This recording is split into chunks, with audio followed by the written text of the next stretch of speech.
Greetings. इस video का topic है फोकस। एक्चुअली कमेंट सेक्शन में एक क्वेश्चन आया था कि फोकस को कैसे इंक्रीज़ कर सकते हैं, तो ये वीडियो उसी के लिए डेडिकेटेड है। हम यहाँ पे एक सिनेरियो लेके चलते हैं। जैसे कभी कभी आपने देखा होगा कि कहीं कहीं हमारा फोकस खुद से लग जाता है। फोकस को अगर और सिंपल करें, मतलब ध्यान लग जाता है या मन लग जाता है। तो कहीं कहीं हमें अपने आप से ध्यान या मन लग जाता है, और कहीं कहीं हमें ज़बरदस्ती करके ध्यान लगाना पड़ता है।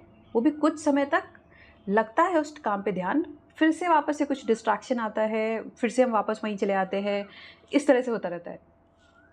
तो अगर इसको बारीकी से समझें कि फोकस या ध्यान को बढ़ाते कैसे हैं, इसके पीछे लॉजिक क्या होता है, किस रूल पे ये काम करता है। मतलब मेरे पर्सनल ऑब्जर्वेशन के हिसाब से जो फोकस होता है, फोकस या ध्यान जो है वो काम करता है डिज़ायर, फियर या फिर रिवॉर्ड पनिशमेंट, इसके ऊपर काम करता है। अब कैसे?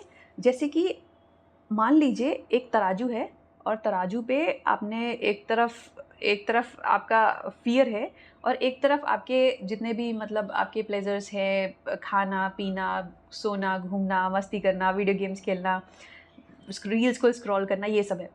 अगर मान लीजिए उस तराजू पे जो फियर है वो बहुत बड़ा हाई है, मतलब बहुत ज़्यादा फियर है, तो उस समय आप पूरी तरह से फोकस्ड रहोगे उस काम के लेकर।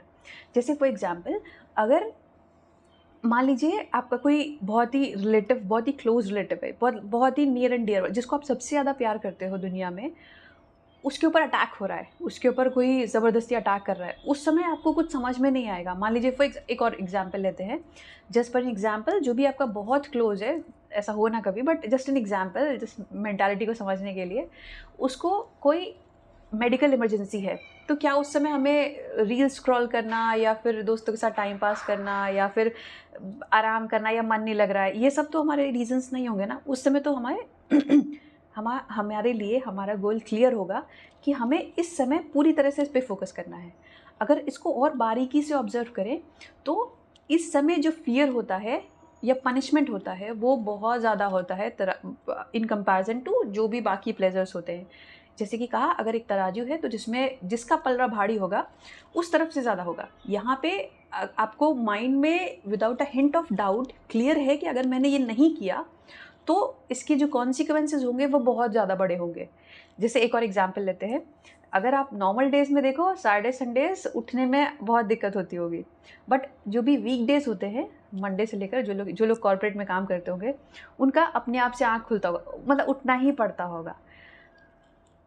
रीज़न बीइंग कि उनको पता है कि अगर उन्होंने लेट किया या इतना टाइम बीइंग है, इतने 1-2 दिन का चलता है, अगर ऐसे लेट किया तो उसके कॉन्सिक्वेंसेस बहुत ज़्यादा बड़े होंगे। एल्स नींद सबसे ज़्यादा प्यारी होती है इंसान को। तो यहाँ से हम समझ सकते हैं। एक और एग्जांपल लेते हैं, जैसे कि आर्मी लाइफ में देखते हैं। तो जब आर्मी की ट्रेनिंग होती है तो वहाँ पे एक सेट टाइम होता है, उस टाइम के अंदर आपको उठना होता है। अगर आपने नहीं उठा तो आपको फील्ड के चक्कर काटने होते हैं काफ़ी हैवी वेट लेके, जैसे मूवीज़ में भी देखा होगा। तो ये जो काम करता है, इसके पीछे का लॉजिक होता है वो ये है कि जब स्टार्टिंग में ट्रेनिंग के लिए किसी इंसान को लाया जाता है तो वो उतना ज़्यादा डिसिप्लिन नहीं होता है। तो उसके अंदर एक डर बिठाया जाता है कि अगर आपने ये काम नहीं किया इस तरह से तो इसके कॉन्सिक्वेंसेस बहुत ज़्यादा होंगे। यानी फॉर एग्जांपल, अगर आपको 5 बजे आर्मी ट्रेनिंग के लिए उठना है और आप नहीं उठे, तो उसके बाद आपको उससे ज़्यादा मेहनत करनी पड़ेगी। इसी वजह से लोग टाइम पे उठने लगते हैं और फिर धीरे-धीरे करके वो उनकी आदत में आ जाता है। इसीलिए बोलते हैं कि जो आर्मी या फिर जो आर्मी लाइफ होती है वो बहुत ही डिसिप्लिन्ड होती है, बहुत ही डिसिप्लिन उसका बेसिक फैक्टर होता है, फाउंडेशन होता है। ओके, तो इन शॉर्ट, अगर देखा जाए तो मतलब अगर उस तराजू में जो भी डिज़ायर है या जो भी फ़ियर है वो काफ़ी ज़्यादा है इन कंपैरिजन टू बाकी सारी चीज़ें, तो अपने आप से हमारा ध्यान और फोकस उस चीज़ के लिए बढ़ जाएगा। या तो उस काम में आपको उतना इंटरेस्ट आ रहा है, उतना उस चीज़ से प्लेज़र मिल रहा है, मतलब जब भी pleasure in the sense dopamine release होता है, अगर साइंटिफिक भाषा में बोलें, या फिर अगर बोला जाए लेमन्स लैंग्वेज में बोला जाए तो मज़ा आता है काम करने में। तो अपने आप उस काम में इंटरेस्ट आ जाएगा। जैसे फॉर एग्जांपल, अगर आप कॉम्पिटिटिव एग्ज़ाम की तैयारी करते हो, तो जो भी नोट्स होते हैं उसको आपने 1 बार पढ़ा, 2 बार पढ़ा, 10 बार रटना होता है। उसके कंपैरिज़न मॉक टेस्ट देने में नॉर्मली लोगों को मज़ा आता है। मॉक टेस्ट को इंक्लूड इसीलिए किया गया था क्योंकि उससे जो रिज़ल्ट आता है, मतलब जो आपकी तैयारी होती है वो ज़्यादा बेटर होती है, और साथ साथ कुछ रेपिटेटिव नहीं होता, मतलब मज़ा आता है करने में कि हाँ ये मेरे लिए चैलेंज है, गेम की तरह लेवल्स हैं मुझे क्रॉस करने हैं। तो या तो मज़ा आ रहा हो काम करने में, तो या तो आप जो भी, अगर आपको फोकस इंक्रीज़ करना है तो या तो उस काम को किसी दूसरी तरीके से करना स्टार्ट कर दो आप। जैसे कि अगर आपको कोई चीज़ हार्ड लग रही है तो उसको उसको एज़ अ चैलेंज ले सकते हैं, या फिर फ्रेंड्स के साथ कर सकते हैं, एज़ अ पज़ल की तरह ट्राई कर सकते हैं, मतलब आप ये अपने आप से इनोवेट कर सकते हैं। या तो उस काम में मज़ा आना आपको स्टार्ट हो जाए, और या आप खुद भी ट्राई कर सकते हैं, खुद भी कर सकते हैं कि हाँ कैसे उस काम में मज़ा आ सकता है मुझे। बहुत सारे ऐसे तरीके होते हैं। एक तो ये तरीका है, या तो फिर आपके जो पीछे जो डर हो वो बहुत बड़ा हो। जैसे फॉर एग्ज़ाम्पल आपको पता हो अगर मैंने ये नहीं किया, और ये एकदम क्लियर हो, ऐसा नहीं कि फॉर द टाइम बीइंग आपको लग रहा हो।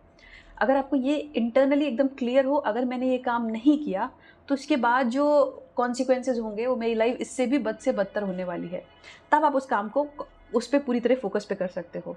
हाँ, अगर ये चीज़ क्लियर नहीं है और ये टाइम टू टाइम आता है, जैसे ना कभी हमें लगता है ये काम हमारे लिए सबसे इम्पोर्टेंट है, अरे मैंने किया नहीं, फिर एकदम से होता है ना कि डंडा पड़ता है, अब ये काम करना ही पड़ेगा आखिरी समय में, तब हम वो काम करते हैं।